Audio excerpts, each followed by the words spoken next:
Has traded over here because of the Sanchez success.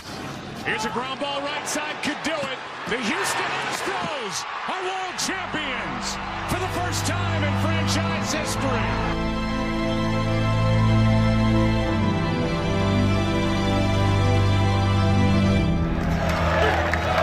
Hi, my name is Ohtani.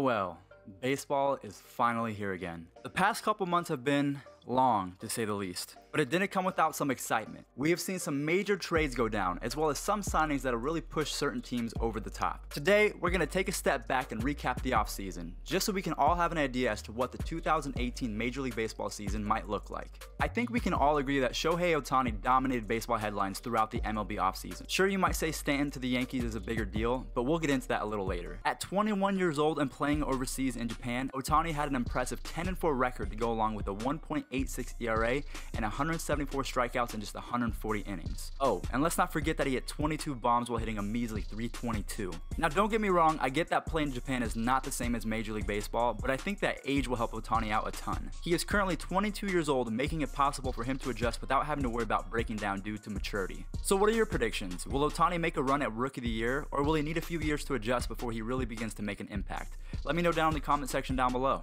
Before we talk about the other biggest signings of the offseason, let's get into the crazy trades that took place over the course of the last 4 months. The Miami frickin' Marlins traded away their entire squad. D. Gordon to the Mariners, Yelich to the Brewers, Ozuna to the Cardinals, and Stanton to the Yankees, all trades made under the reign of the new general manager, Derek Jeter. Jeter is royalty when it comes to baseball, so let's hope that he isn't what Phil Jackson was to the New York Knicks. Stanton, Yelich, Gordon, and Ozuna are all considered top players in this league, which alone made this offseason pretty dang entertaining. I believe that Stanton to the Yankees will have the most profound impact, but let's not forget to mention what the San Francisco Giants were able to pull off via trades. Evan Longoria, Andrew McCutchen, two big names now in an even bigger market right in the heart of the Bay Area. One might say that these guys are old and unable to compete at their highest level, but that's just stating the obvious. These guys don't need to hit 310 with 35 home runs. The Giants are at their best when veteran players come together and perform at 80% of what they used to be. And for whatever reason, come postseason time, these veterans always seem to find the fountain of youth. And now that Bumgarner is healthy, and with the addition of bullpen pitcher Tony Watson,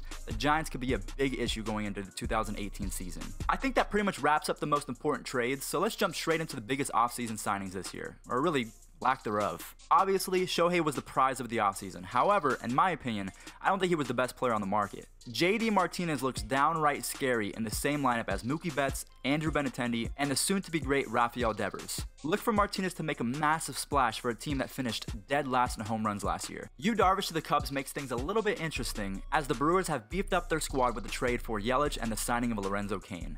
Factor in the Cardinals, and you're looking at one of the most competitive divisions we have seen in years. Eric Hosmer to the Padres, I mean, cool, I guess if you're a Padres fan. Me, as an Indians diehard, I'm not too sorry to see Hosmer leave the AL Central, but to be honest with you, there's nothing too crazy about this signing. Oh yeah, and I forgot to mention, the Houston Astros, yeah, they signed a bunch of bullpen guys, making them better, so the World Series champions actually just got a whole lot better.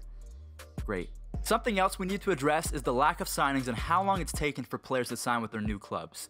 Jake Arrieta, Mike Moustakas, Lance Lynn, Jonathan Lucroy, the list goes on. All players that are certainly good enough to play for any team, but for whatever reason have not found deals suitable to what they feel they deserve. But now that spring training has started, I expect these guys to sign fairly soon. But then again, who knows after seeing what happened this year. So we have pretty much gone through the meat of the offseason trades and signings, so let's quickly jump into some key storylines to pay attention to going forward. Mike Trout and Bryce Harper are coming back completely healthy. Baseball fans everywhere should consider themselves lucky to watch talent like this, and I just pray that each of these guys can get 150 games at least under their belts come playoff time. Kyle Schwarber and Miguel Cabrera have shed a ton of weight since the last time that we saw them.